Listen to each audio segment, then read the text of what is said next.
Tuhan memberi tugas kepada Yehezkiel untuk mengingatkan bangsanya.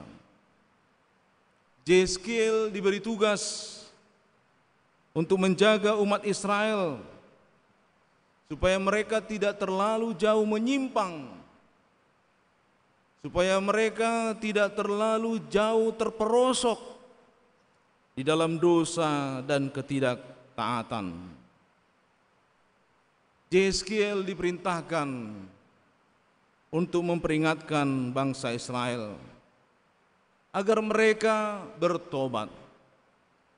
Bertobat artinya berubah, berbalik dari kehidupan yang tidak menyenangkan Tuhan menjadi kehidupan yang menyenangkan Tuhan. Dan ada hal yang menarik. Ketika Tuhan memberi tugas kepada Yehezkiel, Tuhan katakan bahwa kalau bangsa Israel itu tidak bertobat, maka mereka akan mengalami kebinasaan. Tapi kalau mereka tidak bertobat dan tidak diingatkan oleh Yehezkiel, maka Tuhan akan meminta pertanggungjawaban kepada Yehezkiel. Saudara-saudara yang terkasih, oleh karena itu Tuhan mau menyatakan bagaimana Yehezkiel harus melaksanakan tugas mengingatkan bangsa itu. Dan kalau mereka tidak diingatkan oleh Yehezkiel dan bangsa itu akhirnya mengalami kematian, kebinasaan, Tuhan akan tuntut pertanggungjawaban dari Yehezkiel. Ibu bapak saudara-saudara, apakah firman ini hanya untuk Yehezkiel? Ini menjadi pertanyaan. Ketika membaca firman Tuhan ini, apakah kita bisa berkata, ini juga adalah untuk saya. Saya dipanggil untuk satu tugas di tengah-tengah dunia ini, untuk mengingatkan, untuk menegur saudara-saudara di dalam dosa dan kesalahan. Tuhan katakan, memang bangsa itu kalau mereka tidak berubah, tidak bertobat, maka mereka akan mati, mereka akan binasa oleh karena perbuatannya. Tapi ketika kau tidak ingatkan, aku akan minta pertanggungjawaban dari engkau. Kalau sudah diingatkan, tapi bangsa itu tetap berkeras, tidak mau berubah, tidak mau bertobat, maka Yehezkiel dia lepas, dia tidak harus bertanggung jawab atas kesalahan bangsa Israel. Ibu bapak saudara-saudara, saya pernah di Yogyakarta, lalu kemudian saya lihat ada satu rumah. Rumah itu dibangun dengan ada rumah induk, lalu di belakangnya banyak rumah kos. Banyak mahasiswa tinggal di rumah kos tersebut.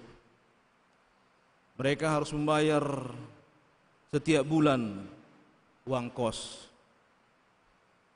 Bapak Ibu yang punya rumah kos tahu bahwa yang tinggal di rumah kontrakannya itu, rumah kos yang disewakan, itu tidak ada yang berkeluarga. Semua mahasiswa-mahasiswi. Tapi terkadang yang punya kos ini tutup mata ketika ada ke kamar mahasiswi, masuk mahasiswa tengah malam, lalu besok paginya pulang. Yang punya kos tutup mata dan tidak mempersoalkan. Yang penting baginya setiap bulan dia menerima uang kos. Menjadi masalah kalau uang kos tidak dibayar. Tentang siapa mau tinggal di kamar kos, dia tidak ambil pusing dan dia tidak mau ambil peduli. Sehingga kemudian terjadilah ada mahasiswi yang hamil, lalu pulang ke kampung halaman, ke orang tua, tidak melanjutkan studi. Bahkan kemudian ada kedengaran berita, ada yang kemudian masuk ke dalam praktek menggugurkan kandungan. Ibu bapak saudara-saudara, memang tidak mudah untuk mengingatkan orang lain akan kekurangan dan kesalahan. Terkadang kita berpikir, untuk apa saya mengurusi urusan yang bukan urusan saya. Terkadang kita berpikir, yang penting ya saya saja selamat, yang penting saya saja masuk surga. Orang lain mau tidak masuk surga itu bukan urusan saya.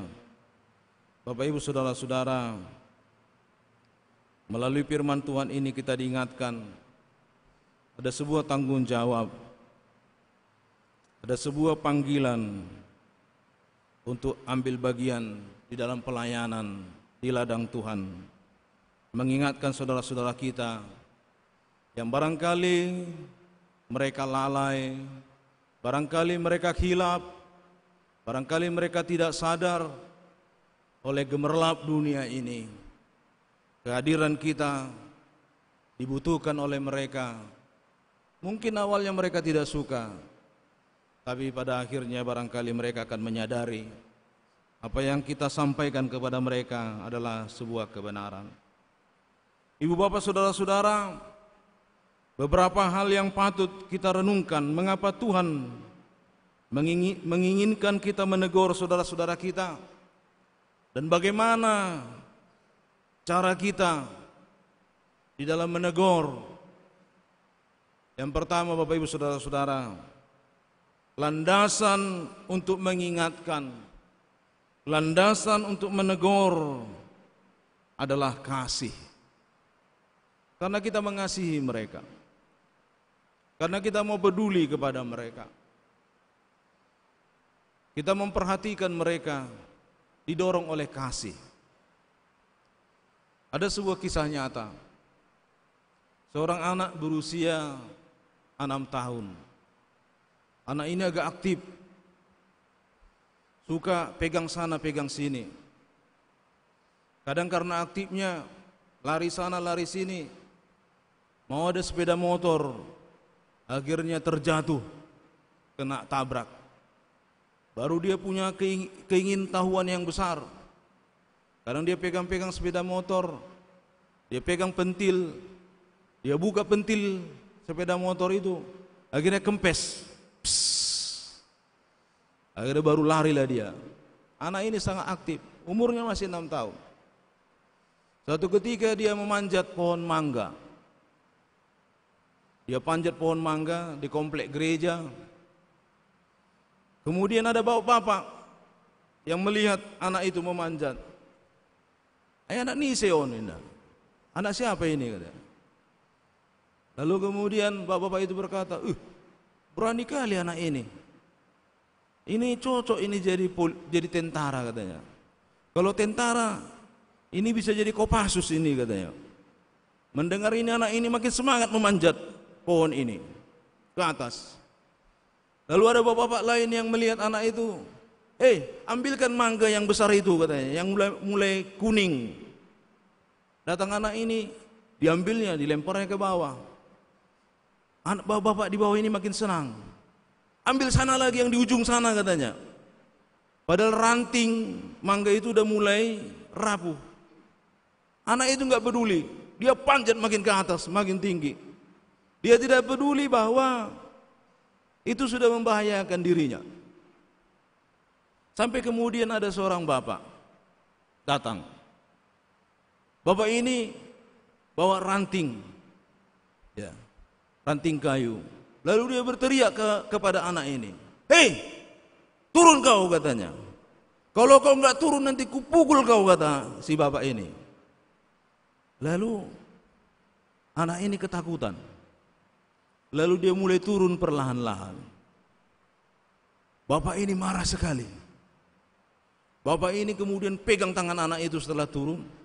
Dia seret, dia bawa ke rumah, dia pukul kakinya sekali. Lalu kemudian ada bapak yang mengenal bapak ini. Kebetulan bapak ini marga Sinaga. Naga, Aisei katanya. Lalu bapak ini bilang, anakku Don katanya. Rupanya anaknya, anak si bapak itu yang memanjat ke atas itu. Karena itu bapak ini marah. Dia mau pukul anak itu, dia bawa ke rumah. Karena anaknya. Kalau bapak-bapak yang lain itu cuek aja, nggak peduli. Karena apa? Karena bukan anaknya. Tapi kalau bapak itu peduli. Ini anaknya, ini darah dagingnya. Dia tidak mau celaka. Dia berusaha untuk menjaga anak ini, supaya anak ini tidak jatuh dari pohon itu, patah kakinya, dirawat di rumah sakit. Bapak ini sayang kepada anak itu. Oleh karena itu dia seret ke rumah, dia bawa, dia ingatkan di rumah. Dia bilang sama istrinya, "Paingok Jo, dak danakon," katanya. Ingatkan ini anak-anak ini. Anak-anak ini tadi manjat pohon katanya, tinggi kali, udah hampir jatuh katanya. Ibu bapak saudara-saudara, kalau bawa bapak di bawah tadi, cuek aja, nggak ada rasa memiliki. Malah mereka bertepuk tangan, katanya, panjat lagi ke atas katanya. Luar biasa hebat katanya. Kalau jatuh, Tuhan tidaklah Tuhan dan Juru Selamat. Kita memiliki semangat yang baru. Kita memiliki kekuatan yang baru. Kita dimotivasi. Kita memiliki tujuan yang jelas menyangkut kehidupan kita. Bukan hanya untuk hidup kita saja. Kita hidup untuk Tuhan yang mengasihi kita. Inilah berita sukacita di tengah-tengah ibadah kita pada saat ini, Bapak Ibu Saudara-saudara. Bahwa Tuhan sangat mengasihi kita. Dia memperhatikan, Dia peduli kepada kita. Dan mari kita membuka hati kita kepadanya, sehingga Tuhan leluasa untuk mengarahkan hidup kita seturut dengan rencananya. Amin.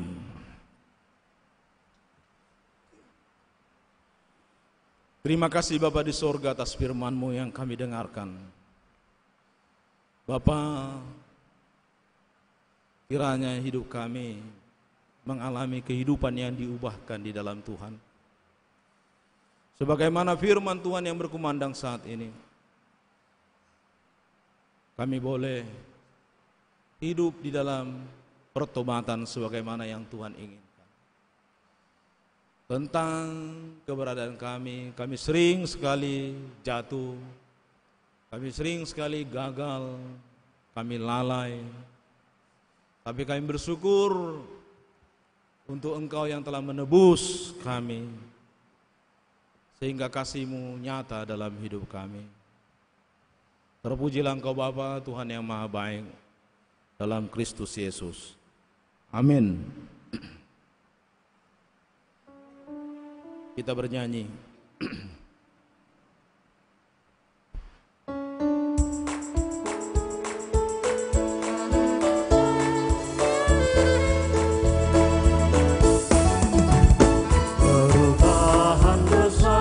Kehidupanku sejak Yesus di hatiku, di jiwaku bersinar terang dan cerah sejak Yesus di hatiku, sejak Yesus di hatiku, sejak Yesus di hatiku, jiwaku bergema bagai orang besar. Sejak Yesus di hatiku, dan dosaku dihapus, jiwaku segar. Sejak Yesus di hatiku, sejak Yesus di hatiku, sejak Yesus di hatiku, sejak Yesus di hatiku. marilah kita memberikan persembahan sebagai ungkapan syukur kita kepada Tuhan sambil merenungkan firman Tuhan Mazmur 96 ayat 8 sampai 9. Berilah kepada Tuhan kemuliaan namanya, bawalah persembahan dan masuklah ke pelatarannya. Sujudlah menyembah kepada Tuhan dengan berhiaskan kekudusan. Gemetarlah di hadapannya, hai segenap bumi. Amin. Mari kita memberikan persembahan.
Jemaat yang dikasihi Tuhan, kami undang untuk bangkit berdiri.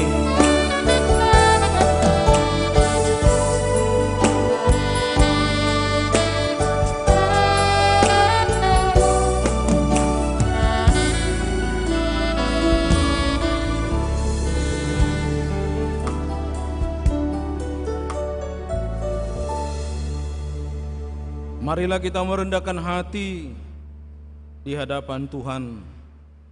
Kita berdoa untuk persembahan yang kita kumpulkan. Ya Allah Bapa kami yang di sorga, kami mengaku dengan setulus hati, Engkaulah sumber segala berkat dan karunia. Di sini kami memberikan persembahan syukur kami kepadamu. Terimalah persembahan umat-Mu. dan berkatilah menjadi alat kesaksian, persekutuan, dan pelayanan jemaat-Mu. Jadikanlah hidup kami persembahan yang berkenan kepadamu, dan pakailah hidup kami untuk turut menghadirkan tanda-tanda kerajaan-Mu di seluruh dunia ini. Kasih, keadilan, damai sejahtera, dan sukacita. Bukalah hati kami oleh Roh Kudus-Mu, agar kami senantiasa mengucapkan syukur kepadamu, di dalam nama Yesus Kristus Tuhan kami. Amin.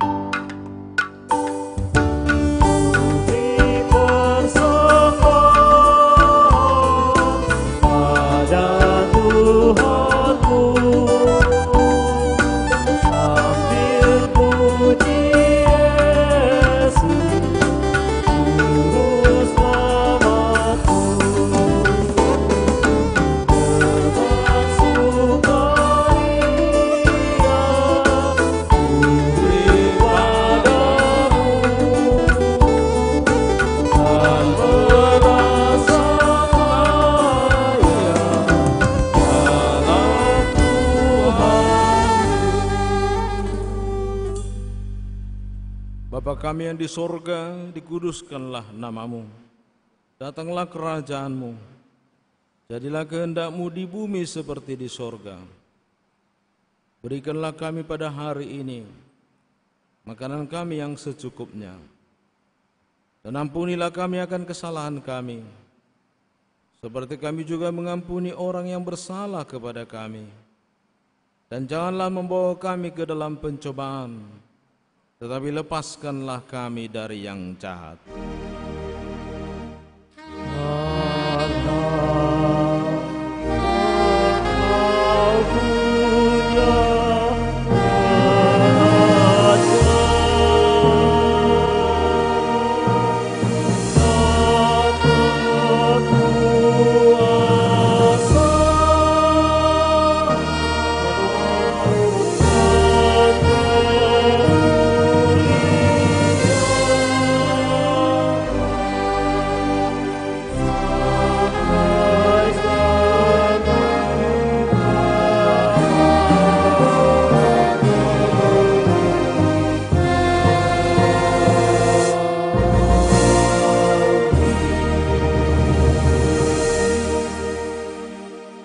Terimalah berkat dari Tuhan dan pulanglah dalam damai sejahtera. Tuhan memberkati dan melindungi engkau. Tuhan menyinari engkau dengan wajah-Nya dan memberi engkau kasih karunia. Tuhan menghadapkan wajah-Nya kepadamu dan memberi engkau damai sejahtera.